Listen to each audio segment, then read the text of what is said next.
હું HIV ads positive છું. સીતારામ, હું વિક્રમના પપ્પા કિશોરભાઈ. જય શ્રી કૃષ્ણ. હું માધવીબેન. હું HIV પોઝિટિવ વિક્રમની માતા. રાધે રાધે. હું વિક્રમનો મિત્ર જય છું. જય માતાજી મિત્રો, હું ગામના સરપંચ રમણભાઈ. રામ રામ. હું ચૂંટણી કોર્ટ ચાયવાળો. રામ રામ. અમે ગામના લોકો. જય ગુરુદેવ. હું જાગૃતિ છું, ગામની શિક્ષિત.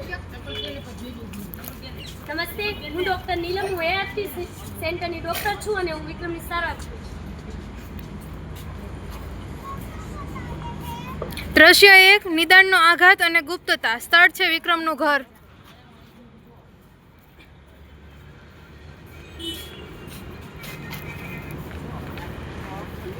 શું થયું દીકરા? કેમ આટલો ઉદાસ લાગે છે? ના બા, આ ખોટું છે. હું HIV એડ્સ પોઝિટિવ આવ્યો છું. હવે શું થશે? મારા જીવનનું પાનું તો આવું અધૂરું રહી જશે.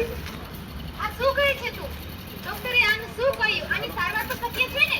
સારવાર તો શક્ય છે બા, પણ આ સમાજ, આ પપ્પા શું કહેશે? મને કોઈ સાથે પણ નહીં રાખે. મારી જિંદગી જીવવા નહીં દે. તું ચિંતા ના કર. અત્યારે આપણે તારા પપ્પાને નહીં કહીએ. બેટા, આપણે આની સારવાર ચાલુ કરાવીએ. અરે ક્યાં સુધી છુપાવશું બધાથી? કોઈ સાથે નહીં વાત કરી શકું, નહીં બોલી શકું, નહીં કોઈ સાથે બેસી શકું. મારો પ્રિય મિત્ર જઈને પણ શું આ વાત કરી શકીશું? ચિંતા ના કર. પહેલા તું તારા મનને મજબૂત કર અને તું તારા સાચા મિત્ર જય જોડે એકવાર વાત કરીશ. એ તારો સાચો મિત્ર હશે. જયને છોડી શકશે. અમે નાનપણથી સાથે છીએ. હું એની સાથે એકવાર વાત કરી જોઉં. જોઉં છું એ શું કહે છે. જરૂર. દ્રશ્ય 2. જયનો ડર અને ભેદભાવ. સ્થળ છે ચાની લારી. વિક્રમ, મારો મિત્ર. હા જય, શું થયું? તને એક વાત કહું મિત્ર. બોલ મોટા. હું કાલે હોસ્પિટલ ગયો હતો. શું કીધું? આજે સવારના રિપોર્ટ આવ્યો. હું HIV એડ્સ પોઝિટિવ આવ્યો છું. તું મજાક કર્યો રે છે? અરે ના મિત્ર. ના ના ના, અટતો નહીં મને. અરે ભાઈ, અડવાથી નથી ફેરાતો. અટતો નહીં મને. દૂર રહે છે. મને બધી ખબર છે. મારો બહુ ખતરનાક. અરે નથી ખતરનાક. અટતો નહીં મને. દૂર રહે મારાથી. તું પણ જઈ. આજથી આપણી બેની મિત્રતા પૂરી. અરે મને બોલાવતો નહીં. ભૂલી જાજો. આપણી બેની મિત્રતા પૂરી. અરે જય, મેં દવા ચાલુ કરી દીધી છે. ના ના, બોલાવતો નહીં મને. મારા પ્રિય મિત્ર જયે પણ મારો સાથ છોડી દીધો. હવે મારા જીવનનું અધૂરું પાનું કોણ પૂરું કરશે? દ્રશ્ય 3. ચુગલીખોર ચાયવાળો.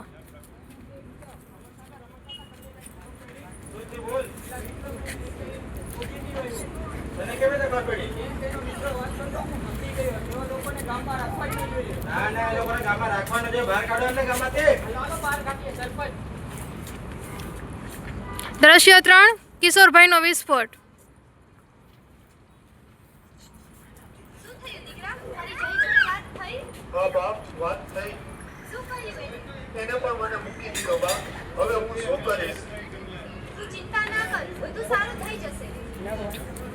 વિક્રમ, વિક્રમ, આ શું ગામમાંથી વાત સાંભળું છું? હા આ તારી વાતો ગામમાં ફેલાણી છે. તને એડ્સ થયો હે? હા બાપુ. આ રોગ કઈ રીતે થયો? આમાં તને અમે ઘરમાં કેમ રાખી દો? હવે મેં તો પરિવારનું નામ ડૂબાયું. આ શું કહો છો તમે? એ આપણો દીકરો છે. એના વિશે આવું ના બોલો. એને એડ્સ છે જે એની સાથે રહેવાથી, એને અડવાથી કે એની સાથે બેસવાથી નથી થતો. તું કહે તો આની સાઈડ જ લે દર વખતે. આ રોગ છે કે શ્રાપ છે? પપ્પા, મારી ભૂલ થઈ ગઈ, પણ હું શું કરું? વિક્રમ, વિક્રમ, બહાર નીકળ. કિશોરભાઈ, છોકરા લઈને બહાર આવો. ગામના બધાને જાણ થઈ ગઈ છે અને એ બધા આવી ગયા છે. આપણે એને શું જવાબ દઈશું? ચાલ બહાર ચાલો. સાંભળ્યું ગામવાળા? આ વિક્રમને એડ્સ છે. એડ્સ આરો ગડવાથી પણ પેલા છે. આ લોકોને ગામમાં રાખવાનું જોઈએ. ગામની બહાર કાઢો.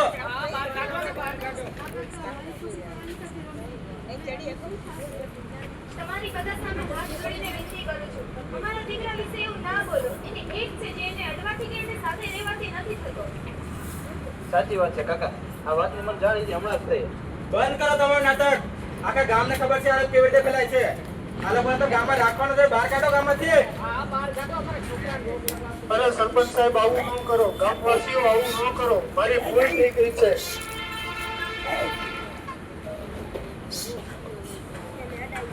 એક મિનિટ, સૌ કોઈ શાંતિ રાખો. તમે જે કરો છો તે ડર અને અજ્ઞાનતા છે. HIV એડ્સ છે તે કોઈ અછૂતો રોગ નથી. તેની સામે આપણે ડરવાની નહીં પણ લડવાની જરૂર છે. તમારો ડર એ જ વિક્રમનું સૌથી મોટું દુઃખ છે. શું કહો છો ડોક્ટર? આ તો ઘાતક રોગ છે. ના કાકા, ડોક્ટર સાચું જ કહે છે. HIV કોઈ સાથે બેસવાથી, એની સાથે વાતચીત કરવાથી નથી ફેલાઈ જતો. HIV 3 રીતે ફેલાઈ શકે છે: અસુરક્ષિત શારીરિક સંબંધોથી, એક જ સોયનો ઉપયોગ કરવાથી અને સગર્ભા માતાથી તેના બાળકને. વિક્રમ નિયમિત દવા લે છે. તે એડ્સની જે ટ્રીટમેન્ટ આવે છે ART તે લે છે. તેથી તે તમારા જેટલું જ સ્વસ્થ અને લાંબુ જીવન જીવી શકે છે. પણ ડોક્ટર સાથે બેસવાથી ખાવાથી તો નથી ફેલાતો ને? ના, બિલકુલ નહીં. એડ્સને સાથે બેસીને જમવાથી, તેનાથી હાથ મિલાવવાથી, તેને ગલે લગાવવાથી, એક જ શૌચાલયનો ઉપયોગ કરવાથી તેમજ મચ્છરથી નથી ફેલાતું. રામવાળા, આ આપણો સૌથી મોટો ભેદભાવ છે. આપણે આવા સમયમાં વિક્રમનો સહારો બનવો જોઈએ, નહીં કે નો ડર. વિક્રમ, ઊભો થા. જય, તારો મિત્ર તારા સાથ વિના તૂટી જશે. આવા સમયમાં પ્રેમ અને સહાનુભૂતિ એ જ સાચી દવા છે. જો વિક્રમ દવા લેશે તો એ પણ તારા જેટલું જ જીવન જીવી શકશે. વિક્રમ, મારા મિત્ર, મારીથી ભૂલ થઈ ગઈ. વાંધો નહીં મિત્ર. મને માફ કરજે. હા મિત્ર. ડોક્ટર, તમારો ઘણો બધો આભાર. તમે અમારી આંખો ખોલી દીધી. બેટા વિક્રમ, હા બાપુ. મારાથી બહુ મોટી ભૂલ થઈ ગઈ હે. મને માફ કરી દીધી બેટા. હા બાપુ. અમને પણ માફ કરી દેજો બેન. અમારથી ઘણી મોટી ભૂલ થઈ ગઈ. અમે અજ્ઞાન હતા. કશો વાંધો નહીં કાકા. અમને પણ માફ કરી દીધો.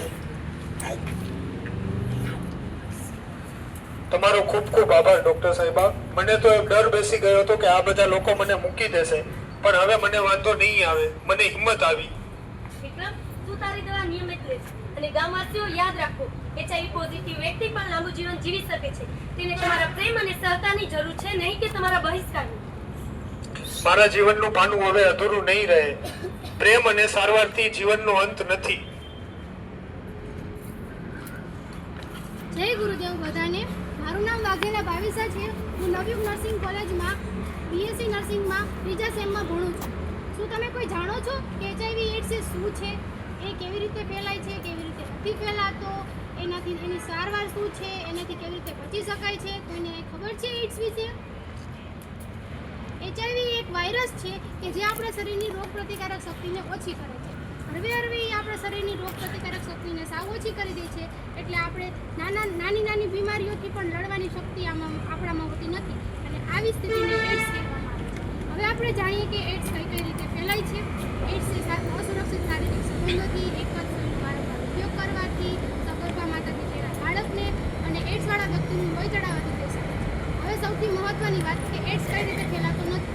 કારણ કે આપણે આ વસ્તુને બહુ મોટી બનાવી દીધી છે. એનાથી આપણે ભેદભાવ કરીએ છીએ, એને HIV વાળા વ્યક્તિને આપણે સમાજથી દૂર કરી દઈએ છીએ અને આ આપણું સૌથી મોટું ભેદભાવ છે. એડ્સ વાળા વ્યક્તિ સાથે બેસવા ઉઠવાથી, તેની સાથે વાતચીત કરવાથી, તેના પ્યાલામાંથી પાણી પીવાથી, એ જ વાસણમાં જમવાથી, એક જ ટોયલેટનો ઉપયોગ કરવાથી ફેલાતો નથી. તો આપણે આ ભેદભાવને દૂર કરીને એમની સાથે સન્માનપૂર્વક વર્તન કરવું જોઈએ. હવે એડ્સની સારવાર. એડ્સની સારવાર એ ART નામની દવાઓ દ્વારા થાય છે. આપણે કોઈ પણ સરકારી દવાખાનામાં એડ્સનું ચેકઅપ મફતમાં કરવામાં આવે છે અને આપણું જે ચેકઅપ હોય એને એકદમ મુક્ત રાખવામાં આવે છે. જો કોઈ પણ વ્યક્તિને એવું લાગતું હોય કે હું એડ્સ પોઝિટિવ હોઈ શકું તો એ કાંઈ પણ શરમાયા વગર સરકારી હોસ્પિટલ જઈ શકે છે અને પોતાનું ચેકઅપ કરાવી શકે છે અને આ કાંઈ શરમજનક બાબત નથી. આપણું કર્તવ્ય એ બને છે કે આપણે એડ્સવાળા વ્યક્તિને પ્રેમપૂર્વક, સન્માનપૂર્વક અને ભેદભાવ રાખ્યા વગર એમની સાથે વર્તન કરીએ અને એકબીજા સાથે સરખી રીતે રહીએ. તો ચાલો આપણે બધા એક સાથે સંકલ્પ લઈએ. HIV ટેસ્ટિંગ કરાવીશું, ભેદભાવ દૂર કરીશું, જાગૃતિ ફેલાવીશું. ડરને દૂર કરો, HIV ટેસ્ટિંગ કરાવો. HIV સાથેની લડાઈમાં સમુદાય જ સાચો સહારો છે. HIV સામેની લડાઈમાં સમુદાય જ સાચો સહારો છે. 1 ડિસેમ્બર વિશ્વ એડ્સ દિવસ.